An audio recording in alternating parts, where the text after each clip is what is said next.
Aujourd'hui, on va plonger au cœur de la plus grande ressource de notre planète, l'océan. Parce que, croyez-le ou non, notre relation avec lui est en train de basculer. On passe de la chasse pure et simple à une toute nouvelle forme d'économie. Pour vous donner une idée, rien qu'en 2022, les océans et les cours d'eau du monde ont produit 185 millions de tonnes de nourriture aquatique. C'est un chiffre record, absolument vertigineux, qui montre bien à quel point on dépend des mers.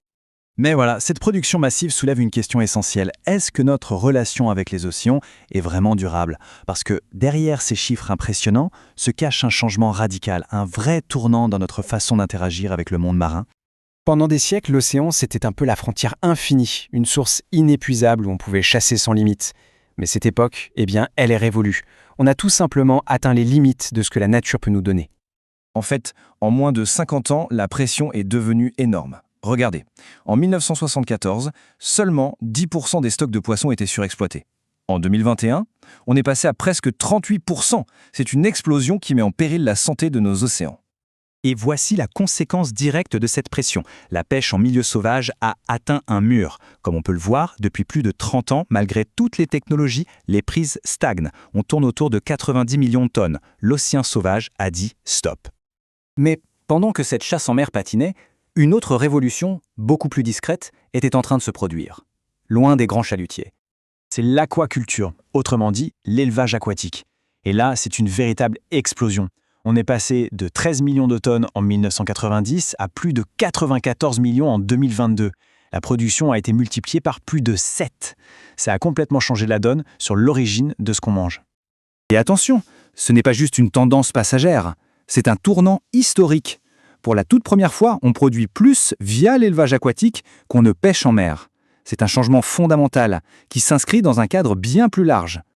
Ce cadre, c'est ce qu'on appelle l'économie bleue. Et il ne faut pas se méprendre, ça ne concerne pas que le poisson, loin de là. C'est une vision globale qui vise à valoriser les océans, oui, mais en garantissant leur protection sur le long terme. Et cette économie bleue est incroyablement variée. Rien qu'en Europe, elle fait travailler presque 4,5 millions de personnes. Le tourisme côtier, c'est le plus gros morceau, bien sûr, mais on a aussi le transport maritime, les activités dans les ports, la construction navale. Au total, ça représente des centaines de milliards d'euros. Alors, face à cette pression et à cet immense potentiel, les grandes puissances se disent qu'il est temps de planifier un avenir plus durable pour cette économie. Il faut une nouvelle feuille de route.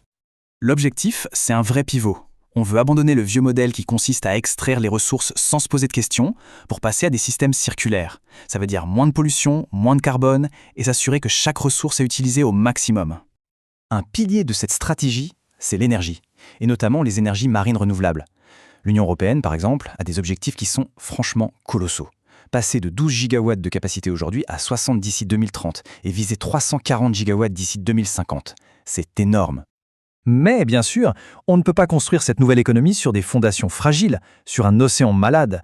La protection efficace de la nature n'est plus une option, c'est la condition sine qua non du succès. C'est un plan pour inverser la tendance. Alors comment on fait pour que la protection soit vraiment efficace ? La science nous le dit, il ne suffit pas de tracer des zones sur une carte. Pour que ça marche, il faut une gouvernance solide, il faut que les acteurs locaux, comme les pêcheurs, participent, et il faut un suivi constant de l'environnement. Tout ça nous amène à une conclusion assez claire. L'humanité est à un carrefour pour ses océans. Le chemin qu'on va choisir maintenant va déterminer la santé de nos mers pour les générations futures. On est en train de passer du statut de chasseur des mers à celui de gardien, de partenaire. C'est une redéfinition complète de notre rôle. L'océan n'est plus une simple frontière sauvage, il devient un moteur pour un monde plus durable. Cette transition, elle est déjà là. Et elle nous laisse avec une question fondamentale pour notre avenir. La vraie question n'est plus de savoir ce qu'on peut prendre à l'océan, mais ce qu'on peut construire avec lui. Alors, que va-t-on choisir ?